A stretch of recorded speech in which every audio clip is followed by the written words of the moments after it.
Terima kasih sudah mengklik video ini. Sebelum memulai video ini jangan lupa like dan klik tombol subscribe.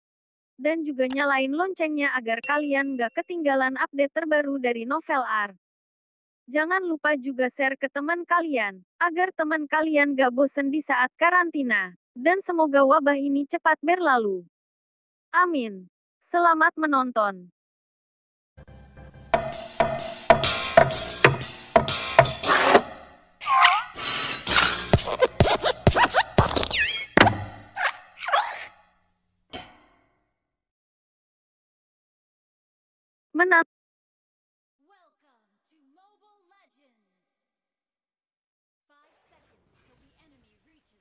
Menantu yang diremehkan. Setelah melakukan panggilan telepon, Nei menjadi sombong seperti sebelumnya. Melihat ekspresi Morphy tenang, Nei tertawa. Si bodoh ini masih pura-pura, benar-benar berpikir dia tak terkalahkan. Nei tidak memanggil Hudi. Pertama, karena Hudi tidak suka dia melakukan hal-hal ini, jadi Hudi akan memarahinya. Yang kedua adalah Nei merasa Morphy tidak layak mengganggu Hudi dan membiarkan Hudi datang itu seperti membunuh ayam dengan pisau kerbau. Lani, janjiku yang sebelumnya masih berlaku, tinggalkan Morphy, dan kemudian jadilah wanitaku. Aku bisa mengampuni ibumu. Nei menuangkan segelas anggur merah dan melihat Lani dengan santai. Pergilah. Jawaban Lani sangat cepat. Nei menggelengkan kepalanya dan tidak marah. Setelah Han datang, dia akan membuat Lani menyesal apa yang dia lakukan hari ini. 10 menit kemudian, 6 Range Rover hitam berhenti di gerbang Queen Building. Sekitar 20 pria dengan berbagai pakaian berkerumun dari mobil. Setelah turun dari mobil, lebih dari 20 pria besar segera berdiri dalam dua baris, menundukkan kepala mereka dengan hormat. Selanjutnya, seorang pria keluar dari mobil dengan memegang tasbih. Beberapa penjaga keamanan di pintu melihat mereka dengan ketakutan. Wajah pria itu juga menunjukkan senyum, menunjukkan bahwa mereka tidak boleh takut. Sekelompok orang masuk ke Queen Building. Pada saat ini, Morphy tidak fokus, dia tidak takut bahwa Nei akan memanggil orang yang kuat, tetapi khawatir rahasianya akan ditemukan oleh Lani. Lagi pula, dia sudah bertanda-tanda sebelumnya. Jika dia menjatuhkan orang Nei nanti, bagaimana dia harus menjelaskannya kepada Lani? Morphy belum siap dan mengakui segalanya untuk Lani. Setelah berpikir sebentar, Morphy memanggil Lani. Lani, orang yang dipanggil Nei sudah datang, kamu keluar terlebih dahulu. Lani mengatakan, tidak, aku tidak akan pergi, kita harus pergi bersama. Morphy sedikit tersentuh dan tersenyum. Lani, kamu sudah melihat keahlianku, kamu masih khawatir aku tidak bisa mengalahkan orang-orang yang dipanggil oleh Nei. Biarkan kamu pergi dulu, aku takut jika nanti perkelahian terjadi, kamu akan disangkutkan. Lani menggigit bibirnya, dia mendengar arti kata-kata Morphy, dia mengerti bahwa keberadaannya memang menjadi beban bagi Morphy. Jika orang-orang Nei mengancam Morphy bersamanya, Morphy harus bagaimana? Ya, Lani mengangguk dengan lembut, dia bukan tipe wanita yang tidak mengerti prioritas, mengerti bahwa kali ini benar-benar tidak bisa disengaja. Tapi Morphy, berjanji padaku bahwa harus melindungi dirimu sendiri. Jika bukan lawan mereka, jadilah lemah, jangan mencoba untuk berani. Lani sekali Yagi memberitahunya, di matanya, keselamatan Morphy adalah yang paling penting. Ya, Morphy tersenyum sedikit. Lebih dari 20 orang menyerbu masuk. Nei melangkah maju untuk bertemu dan Morphy menatap Lani. Lani menatap Morphy dengan khawatir, lalu diam-diam meninggalkannya dari pintu belakang. Paman Han, maaf malam begini, aku harus mengganggumu untuk keluar.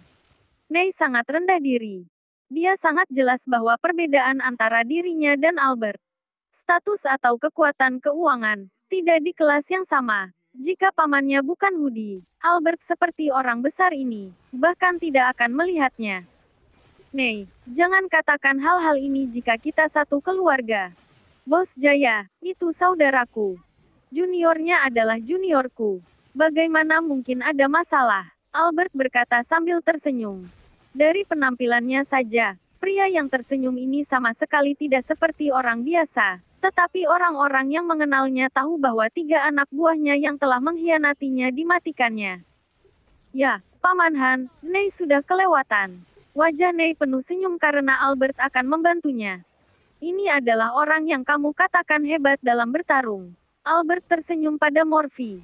Dari saat dia memasuki pintu, dia melihat Morphy. Bukan penampilan Morphy yang luar biasa, tetapi gaya Morphy sangat unik dan mencolok. Paman Han, ini dia. Nei mengangguk. Siapa namanya? Nada bicara Albert sangat ramah. Dia tidak mengenal orang itu. Namaku. Morphy melihat Albert dan menggelengkan kepalanya. Kamu tidak pantas tahu namaku. Biarkan saja orangmu langsung maju, aku sedang terburu-buru. Morphy terlalu malas untuk membuang waktu seperti ini. Semua orang mengambil napas dan tidak ada yang menyangka bahwa Morphy berani menjadi begitu sombong di depan Albert. Sial. Morphy, apakah kamu tahu siapa aku? Teriak Nei. Morphy masih sombong di depannya, tetapi di depan Albert mengapa berani begitu? Aku tidak tertarik mengetahuinya, Morphy berkata. Kata-kata ini dapat membuat 20 anak buah di belakang Albert marah. Jika Albert berbicara, mereka pasti akan bergegas untuk mematikan Morphy. Albert menatap Morphy dengan senyum di wajahnya. Morphy bukan. Aku belum melihat pria muda sepertimu dalam waktu yang lama. Tetapi anak muda, itu hal yang baik untuk menjadi sombong. Paman Han kamu, sekarang ingin sombong juga susah. Nada bicara Albert sedikit mengenang masa lalunya, kemudian dia melirik ke arah siaran langsung dan tersenyum. Matikan siaran langsung. Ya, Tuan Han. Meskipun penonton di ruang siaran langsung sangat tidak senang. Lagi pula, ini mungkin siaran langsung paling menarik yang pernah mereka saksikan dalam hidup mereka, pertama Nei dan Lani, kemudian orang besar, Albert. Mereka ingin tahu bagaimana Albert akan memperlakukan Morphy. Suasana hati Nei saat ini sangat disesalkan dan juga penasaran. Sayangnya, tidak bisa membuat seluruh kota melihat keburukan Morphy. Albert telah menutup siaran langsung, yang berarti dia akan sangat kejam terhadap Morphy. Ini tidak dapat dilihat oleh orang luar. Adik kecil, Tuan Han bukan orang yang tidak masuk akal.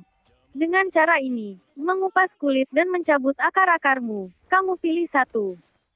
Setelah pilih, Tuan Han akan memberimu muka hari ini dan melakukannya sendiri. Albert masih tersenyum, seolah-olah bicara tentang hal kecil yang tidak ada hubungannya dengan dirinya sendiri. Tetapi beberapa anak buah yang mengikuti Albert sepanjang tahun tahu bahwa Albert marah. Kalau tidak, tidak akan maju sendiri dan itu merupakan hukuman yang kejam seperti mengupas kulit dan mencabut akar-akar tubuhnya. Orang tua, kamu sombong juga. Hanya saja mafia di kota, sedikit-sedikit langsung kupas kulit cabut akar, sombongnya. Albert belum pernah bertemu dengan Morphy yang tidak tahu diri. Dia pikir sudah mengalahkan puluhan pengawal sudah luar biasa. Albert telah bertemu orang yang banyak dan luar biasa, tapi dia tidak pernah ketemu orang yang begitu merajalela seperti Morphy. Anak muda, sombong boleh, tetapi pakai otakmu. Albert menarik napas panjang dan berkata sambil tersenyum. Karena kamu tidak memilih, maka Paman Han akan memilih untukmu. Pilih keduanya saja. Nadanya sombong.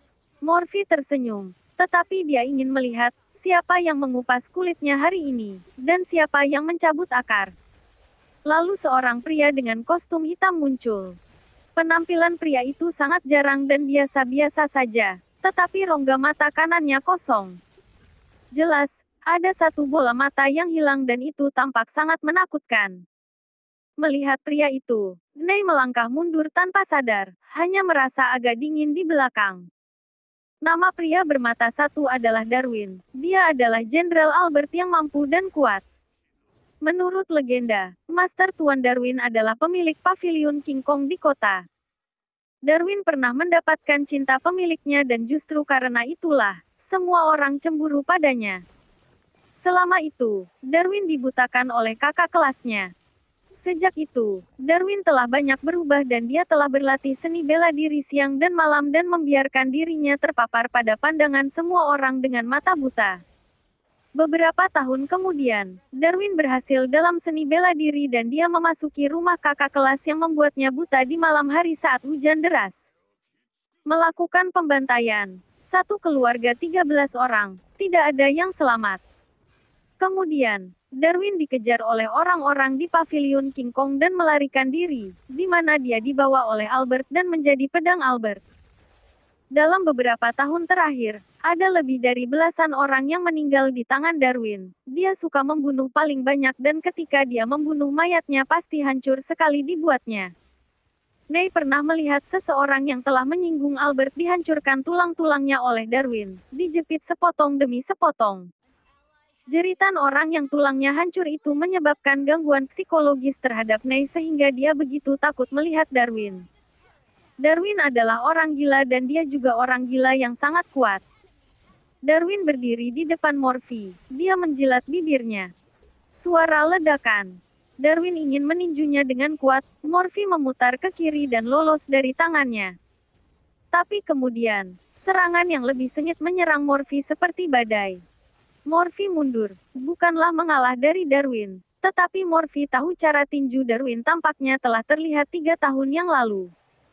Orang yang mengajarkan keterampilan tinju Darwin telah berpartisipasi dalam 3 tahun yang lalu. Perburuan itu. Morphy tidak pernah menyangka akan ada kegembiraan yang tak terduga. Kelompok orang yang mengejar dirinya sendiri 3 tahun lalu, selalu diingat oleh Morphy.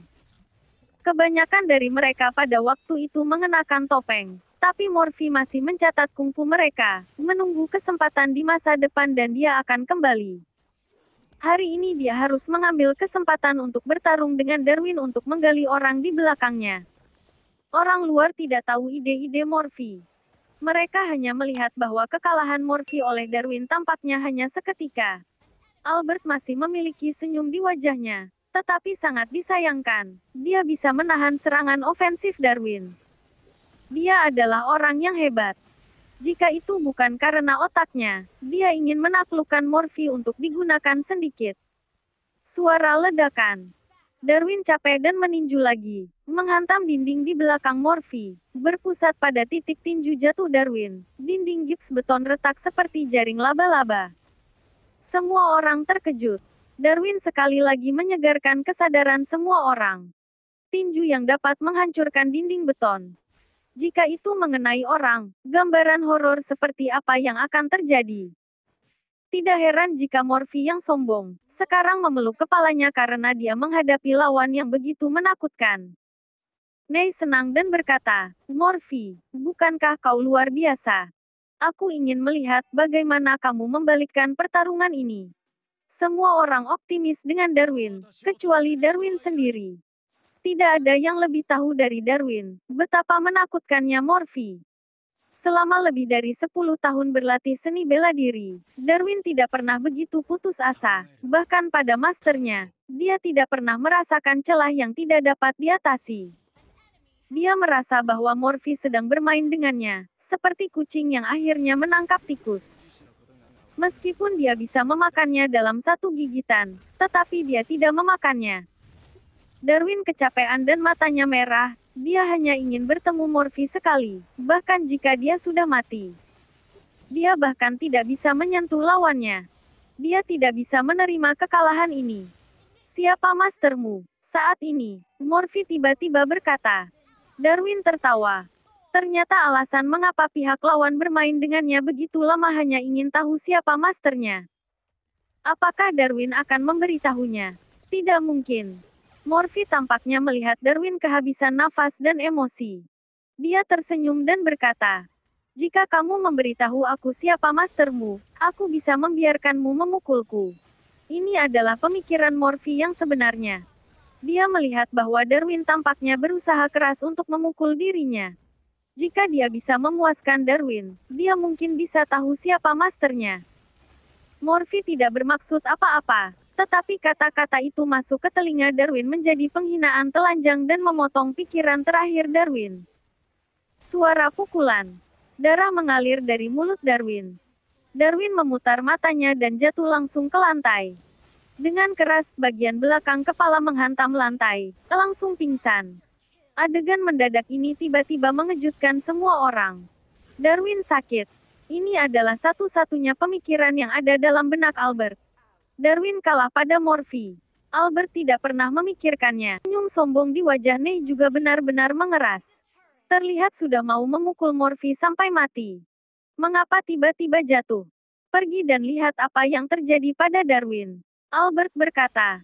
Seorang pria yang kuat maju dan menyentuh hidung Darwin. Wajahnya tiba-tiba berubah. Tuan Han, kakak Darwin dia. Katakan, wajah Albert berubah. Kakak Darwin dia. Sudah mati. Pria kuat itu menelan ludahnya dan berkata,